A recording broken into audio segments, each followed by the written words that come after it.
Good morning po sa ating lahat. Ako po si Ryan Pabricante, ang may-ari po ng Ryan Seedling Farm. Siyempre, isa pa, nagtatanim din po ng mga iba't ibang klaseng gulay. Location po natin ng area, Barangay Chawi po, Lokban, Quezon. Ito seedlingan, narito rin sa location ng Barangay Chawi. Yung aking taniman, narito rin sa area na ito sa Barangay Chawi din, Lokban, Quezon.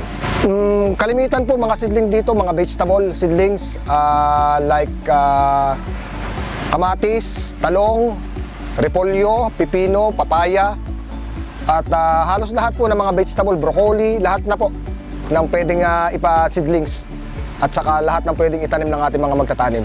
Pipino, ayan, isa, number 1, pipino. Napakarami po na nagpapapunla sa atin ng pipino.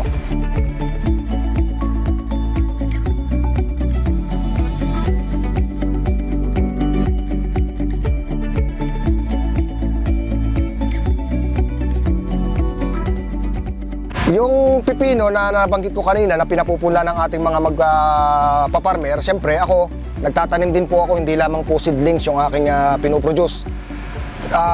Last year po, nasubukan natin yung isang variety ni Seedworks na ang variety niya is Emerald. Yung po yung tinatawag nating slicer type na pipino, yung malalaki kung tawagin dito sa ating lugar, sa Quezon. Yun yung dark green type na pipino na tinanim ko last year na siyempre hindi ko mapapagkailan na talagang doon tayo kumita ng medyo malaki-laki sapagkat sa dami ko na rin nasusubukang mga variety na pwedeng itanim, doon ko lang nakita yung potensyal na marami siyang harvest na nakukuha at bukod doon marami din talagang mamunga. Yun naman pong siyempre yung kayang kalidad ng bunga, yun po yung hinahanap ng mga farmer at saka mamimili, lalo po dito sa lugar ng Quezon. Hindi lang po sa Quezon, siyempre kahit pagdating siya sa parting Laguna ng mga malalaking pamilihan, talaga pong yun din ang hinahanap kasi nga nakikita nila dark green type yung kanyang pagkakapipino. Bukod pa doon, yung shape ng kanyang bunga halos hindi siya nagre-reject agad compare doon sa iba na tinatanim namin dati.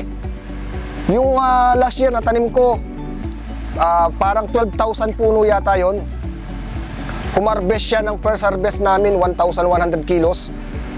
Yun yung talagang nasubukan ko, sabi ko grabe yung pipino na yan. And then, nung masubukan naman namin, tag-ulan, yung tanim na rin na yun, siyempre tag-ulan yun. Kasi sabi ko nga, subukan natin kung talagang matibay sa tag-ulan. Masasabi ko na matibay kasi naka 33 harvest kami ng pipino na yung variety na yun na Emerald Warrior. Yun. Siyempre, sa mga magtatanim ng ganong klaseng variety, yun po ay available sa mga tindahan natin, sa mga agri-supply na pwede nating mabilhan dyan dito sa atin sa Quezon.